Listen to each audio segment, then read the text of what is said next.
Welcome everyone. In this video, I will guide you through the process of sending feedback to the Orbitz app on your phone. Sharing feedback is an important way to let developers know what is working well and what needs improvement.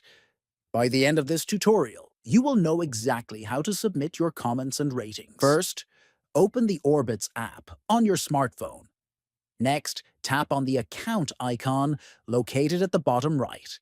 Next, scroll down until you reach the section labeled How Can We Help You? Inside this section, you will find the option called Share Feedback about the app. Tap on that to begin.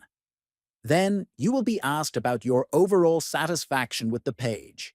Here, you can choose a rating between 1 star, which represents the lowest, and 5 stars, which represents the highest. After that, you will also see a question asking how likely you are to recommend Orbitz to a friend.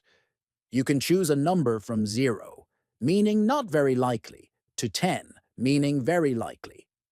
Next, click on the topic field and select the subject that best matches your feedback from the provided list. After that, enter your comment in the text box and make sure it clearly explains your thoughts or issues. Then, type in your email address in the field provided. This allows Orbitz to follow up with you if needed. Finally, once all the information has been filled out, click on the Submit button to send your feedback directly, share your comments, and help improve the app for everyone.